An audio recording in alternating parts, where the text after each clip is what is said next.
Untuk berbisnis maka harus menggunakan prinsip PAS. PAS ya. Ada 3 huruf PAS. PAS.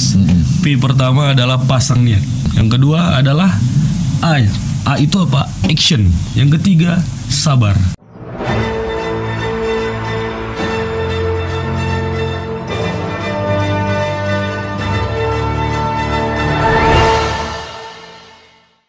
Ini ada Sarifuddin Rai. Ya. Sarifuddin Rai ini izin bertanya, katanya Bang Anda, kepada sang narasumber kita. Saya Sarifuddin Rai dari Pemuda Milenial Berkarakter. Bagaimana cara Abang untuk memandang sebuah kesuksesan, dan mungkin apakah ada pesan-pesan motivasi buat pengusaha muda di kalangan pelajar lainnya, terutama pada barisan milenial Madinah saat ini? Dan tolong Bang, dikasih tips dong buat yang ingin menjadi entrepreneur muda. Mantap pertanyaannya. Silakan. Pertanyaan itu dia. Iya, poin kita hari ini. Poin kita ya. Iya. Oke. Memandang kesuksesan itu ketika kita merasa segala sesuatunya cukup. Mau makan ada, Ya. mau minum bisa, mau punya baju baru bisa, Iya. mau punya mobil baru bisa. Ya. Apalagi yang paling penting ketika kita sudah berpikir menjemput kesuksesan itu mengarah menuju haji. Ya. Jadi ketika kita sudah menabung haji, maka saya rasa giat semangat untuk mendapatkan hasil daripada kesuksesan itu besar, Pak. Besar ya. Karena nabungnya ke haji, yang lain-lain ngikut. Di situ hadirlah aktif untuk kita berbuat. Maka hidup ini untuk berbisnis Ya. ataupun membuat sesuatu hal yang sifatnya aktif, bekerja, berusaha dan lain sebagainya, maka ini motonya Start FM nih, harus menggunakan prinsip PAS. PAS ya. Ada 3 huruf PAS. PAS. P pertama adalah pasang niat. Pasang niat ya. Segala sesuatu itu harus berdasarkan dengan niat. Niat. Itu juga hadis Rasulullah. Ya. Maka niatkanlah pada ridho Allah. Ridho Allah ya. Ya kan? Innamal a'malu binniyat. Yang kedua adalah A. A itu apa? Action. Action ya. Kalau cuma niat aja di bawah tidur, maka niat itu masuk pada mimpi saja. Iya. Tapi harus lakukan A. Poin kedua action. Action ya. Yang ketiga sabar. Sabar ya. Dalam menjalani apapun itu harus sabar. Jadi PAS, PAS. PAS ya. Pasang niat, action dan sabar. Itu motivasi awal untuk bergerak. Ya. Itu apa ya? Apa tadi Dasar, tips untuk dasar pijakan untuk Anda bergerak. pijakan bergerak ya. Kemudian apa yang mereka lakukan sebagai apa di sini nih, sebagai Pengusaha baru lah ya, pengusaha baru barisan milenial katanya saat ini, dan tolong dong dikasih tips dong buat yang ingin menjadi entrepreneur, buat yang ingin menjadi entrepreneur katanya. Yang ingin jadi entrepreneur tadi pasang dulu. Pasang dulu yang 3. Kemudian tabrak aja. Tabrak aja. Buat aja sesuatu hal. Actionnya seperti apa? Action konkretnya? itu dibuat ketika kita sudah menganggap passion kita, aku ini, saya ini jadi pedagang kopi, harus go internasional. Iya. Buat inovasi. Jual ke luar negeri. Jual ke daerah-daerah lain. Jadi kita bisa ngekspor dari Madinah. Iya. Nggak mungkin lah rasanya, berat lah rasanya. Kenapa seperti itu harus ada dalam diri? Maka dari itu harus pas tadi itu, pas harus dibuat. Ya. Jadi tabrak saja. Ada prinsip dari Haji Anif. Haji Anif itu tadi saya sebut di awal, ayahnya wakil gubernur Sumatera Utara. Katanya semua itu bisa dilakukan, kecuali satu, memakan kepala sendiri. Jadi semuanya bisa kita lakukan, nggak perlu kita takut. Nah itu kan kadang-kadang terkendala, misalnya untuk memulai itu karena butuh modal atau apa gitu. Nah tapi yang jelas adalah pasang niat. Action. Jadi ya. kalau sudah PAS atau PAS itu sudah nggak dimiliki dalam diri, boro-boro untuk bicara modal. Karena niatnya juga belum punya, Pak. Dia sudah punya niat, udah mulai action. Terkendala dengan modal. Ada solusi gitu ya. Banyak sekali solusinya. Maka ketika ditanyakan dalam seminar saya, siapa di sini yang berani saya potong tangannya, saya bayar 1 miliar? Ternyata jawaban berani itu tidak ada dari peserta semuanya. Kenapa tidak berani? Padahal ada 1 miliar.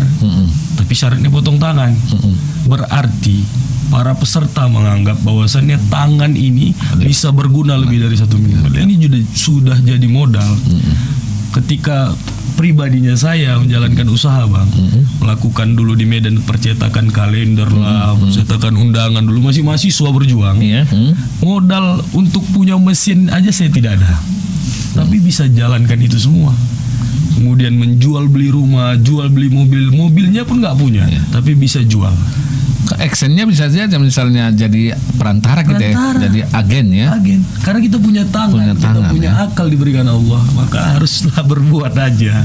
Tabrak terus gitu. Ini perlu juga nih motivasi ini sama karyawan gitu. Pas nih pasang niat action gitu ya. Iya pas. Kalau di sini banyak yang nggak sabar gitu. Kan ujungnya tadi sabar. Nah, oke, baik. Informasi yang kita peroleh oleh tim Ruang Pasla, Anda pernah mendirikan sekolah sepak bola ya? Benar. Meski akhirnya harus berhenti. Apa yang membuat sekolah sepak bola milik Anda itu berhenti, bubar gitu? Iya, sebenarnya kalau bisa dikatakan secara kasat mata ini gagal ya. Tapi kalau saya menanggapi dan mungkin beberapa kawan-kawan di manapun berada setuju, ini merupakan proses pembelajaran. Karena sifat bisnis adalah dinamis. Saya garis bawah itu dinamis, Bang. Hari ini kita trennya es kepal Milo. Kalau dulu ada orang minum es kepal Milo ya, yang dipakai cup segala macam, sekarang sudah nggak lagi. Maka orang beralih ke telur gulung. Kemudian beralih lagi ke tren pizza misalnya. Dan itu ketika kita punya usaha yang tren, mengikuti tren itu lebih baik karena sifatnya, prinsipnya perusahaan itu dinamis. Yang nggak dinamis itu kan jadi pegawai di kantor tuh aja. Itu ya. Kalau bekerja itu dinamis saja bilangnya. Star FM logonya coba lihat. Tiap tahun berubah. Itu pola dinamis memang yang dibangun Star FM. Tetapi kalau kita melihat radio, logonya dari tahun pertama berdiri sampai 10 tahun itu saja. Apa yang mau dihasilkan? Semangat baru tidak ada gitu. Ini memang logonya udah 3 kali udah berubah ya kan? Iya, memang harus baik itu. Nah, ini memang satu misalnya satu tantangan ya bagi kaum milenial, karena memang persaingan itu juga kompetitif sekali gitu ya. Artinya sangat-sangat kompetitif sekali. Anda punya pesan apa sebenarnya sama kaum milenial itu, apalagi mereka yang berniat untuk jadi entrepreneur muda yang baru itu gitu? Saya ingin berpesan kepada saudara-saudara sekalian yang menyaksikan tayangan ini, dan nanti ini pasti di kopi nih. Kopi mudah-mudahan. Ini nanti Sarifuddin Rai mudah-mudahan dia share lagi nih apa nih. Karena ini pesan Anda ini sama mereka kaum milenial ini yang ingin menjadi entrepreneur itu.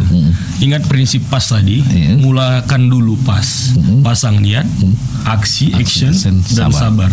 Maka segala sesuatu itu mudah dilakukan.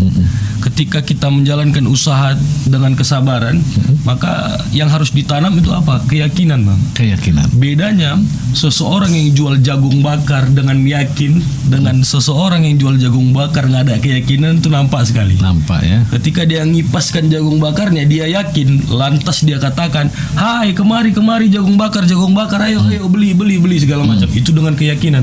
Dia pede, yakin ini jagung bakar usahanya dia. Tapi kalau dia nggak yakin, dia kipas jagung bakarnya, habis itu nungguin orang lewat, duduk aja. Nggak pakai inovasi dia. Inovasi. Kalau modern dia pasang iklan, Bang. Dia buat promo, buy one get one, beli 1 dapat 1, beli 5 dapat bonus 1. Itu orang yang yakin sebenarnya, dimanapun, baik itu di mall ataupun pasar tradisional. Tapi kalau nggak yakin, itu apa? Sungguhnya manusia itu dalam keadaan rugi. Rugi itu udah dikaji dalam Al-Quran, Bang, ya kan? Illalladzina amanu, kecuali orang-orang yang beriman. Iman artinya yakin. Bukan hanya yakin pada Allah, ya pasti kita yakin dengan Allah, apalagi meyakini Al-Quran.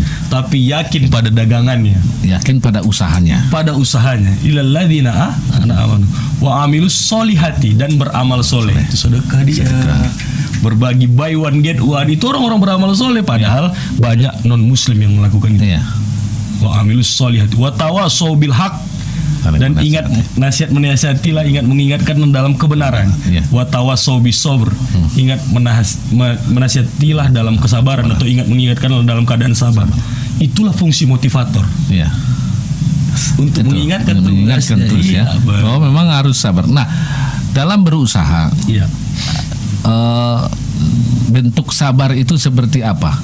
Karena kan nggak sabar, dia baru dibukanya udah ditutup gitu. Bentuk sabarnya seperti apa? Gambarannya itu yang masuk kategori sabar itu dalam sebuah usaha. Iya, pandangan kita sabarnya itu ketika dia berdagang, berusaha, berbisnis. Hari ini belum sesuai dengan ekspektasi keuntungan yang didapatkan, besok ada hari. Iya. Dan ada Allah di dalamnya. Ketika kita bawa Tuhan di dalamnya, maka sholawat itu hadir. Inovasi, bahkan ide, Bang. Ide, untuk menghadirkan sesuatu yang baru, itu hadir ketika kita bawa Allah. Jadi sabarnya itu sertakan aja dimanapun berada, apapun, every time, everywhere, bagaimanapun harus ada Allah itu. Itu sabar itu nggak ada batasnya gitu ya? Tidak ada batasnya. Nanti kalau dia terus sabar, misalnya ekspektasi tadi tidak terpenuhi, hari kedua, lalu di bulan ketiga juga dia tidak juga dapat menemui, apakah itu harus ditutup usahanya atau memang harus sabar dia pada posisi usaha yang itu? Kalaupun usaha itu tidak lagi jadi tren seperti Kepal Milo, tutup aja. Buat yang baru, apalagi yang baru, apa harus kita rugi gitu? Iya. Kan orang kita bisa berinovasi. Inovasi inilah yang minim sekali kalau kita konteksnya di kita nih, masyarakat kita mendengar ini inovasinya sangat minim sekali. Saya salut dengan start. Ini inovasinya terus hadir. Radionya ada. Vlognya ada, radionya ada, Facebooknya ada, Instagramnya juga ada. Nah, ini kan digandeng terus, Bang. Begitu juga teman-teman, kawan-kawan, saudara-saudara sekalian mau berbisnis, ya kan? Bajunya ada, buka di toko, pakai dong Lazada, pakai dong produk-produk online, fotoin ya, dagangin. Berarti harus begitu inovasinya ya. Kita numpang di apa gitu ya, media sosial gitu ya, berpotensi untuk mencari pasar. Nah, ini peranan seperti inilah yang diharapkan di sini. Artinya ada sebuah lembaga atau mungkin yang paling berkewajiban adalah pemerintah untuk melakukan pelatihan-pelatihan inovasi ini. Banyak kok inovasi kita melihat, misalnya dia jualan ini, cara dia itu berinovasi bagus sekali gitu kan. Benar. Namanya juga ada, pernah kita juga tamu kita di sini ada dia berusaha lah, berwirausaha minyor-nyor katanya kan. Itu kan juga bagian dari daya tarik, misalnya dari namanya gitu. Dia berusahanya via online gitu. Benar. Ketika dia melakukan sesuatu yang kita rasa berbeda, itu justru jadi pemandangan yang baru, justru jadi lihat ini baru orang mau tahu gitu ya. Minyor kapan itu ada kan? Bentuknya seperti apa gitu kan? Benar. Nah, kita sudah berada di 5 menit terakhir nih. 5 menit terakhir nih saya mau saya mau kasih beberapa pertanyaan, tapi mohon dijawab spontan, tulus, ikhlas gitu kan. Oke, baik. Kita mulai dengan yang pertama, sahabat di Start FM. Memilih yang mana? Sepak bola atau diskusi? Diskusi sepak bola. Diskusi. Ekonomi atau pendidikan? Pendidikan ya. Wirausaha atau motivator? Wirausaha. Ya. Pernah tidak didekati mahasiswa? Pernah ya? Pernah. Mahasiswa atau mahasiswi? Mahasiswa dan mahasiswi. Ya, cara pendekatannya seperti apa? Baik, good. Ya. S3 atau menikah? Menikah ya. Baik, itu jawaban yang spontan dari dia. Mudah-mudahan jadi motivator. Yang terakhir ini, apa target dan harapan Anda ke depan ini? Harapan kita ke depan terus ada dinamika, bahkan proses dalam kepemimpinan yang ada di Indonesia, termasuk nanti akan ada pemilihan wali kota dan bupati. dan baru-baru ini pemilihan DPR, kita berharap yang dipilih rakyat. Ya, semuanya mau duduk. Saya pun mau duduk di DPR, Bang. Mau sekali. Tapi yang dipilihkan bukan saya. Amanah itu bukan ke kita. Dan siapapun ada yang mau duduk di situ. Nah, yang kebetulan dapat amanah dari rakyat, tolonglah menjalankan amanah itu dengan baik. Tidak hanya surat menyurat, proposal saja, tapi aplikatif. Dan berpihaklah kepada masyarakat yang miskin. Ayo, gandenglah itu zakat. Kemana badan zakat ini? Ayo gandeng, cari modal usaha, dibangun badan zakatnya. Ya, kita lihat perubahan itu terjadi ketika Abu Bakar Siddiq memerangi orang-orang yang menunggangi zakat, tidak mau bayar zakat.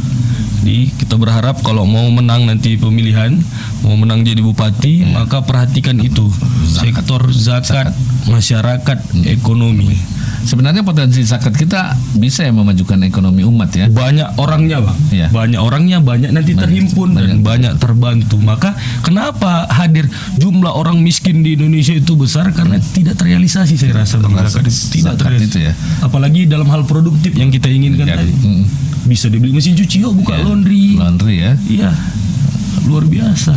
Kalau dia memang asisten ibu rumah tangga, kasih zakat itu dia bikin masak gitu ya. Bikin masak, jual makanan gitu. Wah, luar biasa. Jajanan gitu ya. Oke, baik, terima kasih. Ini tanpa terasa kita sudah diskusi dan sudah berbincang di ruang pasar selama 1,5 jam dari informasi pukul 10 hingga pukul 11.30. Tentunya kita mengucapkan terima kasih. Sahabat Istana FM, dalam salah satu waktu John F. Kennedy pernah berucap, kemajuan kita sebagai bangsa tidak bisa lebih cepat daripada kemajuan kita dalam pendidikan. Pikiran manusia adalah sumber daya fundamental kita. Pikiran akan bertumbuh dan berkembang dengan pendidikan dan pengalaman yang kita lalui. Ruang Paslah usai sudah jumpa kita kali ini. Insya Allah kita akan kembali bersua minggu depan dengan narasumber dan tema yang berbeda. Terima kasih. Wassalamualaikum warahmatullahi wabarakatuh. Horas. 102.6 FM.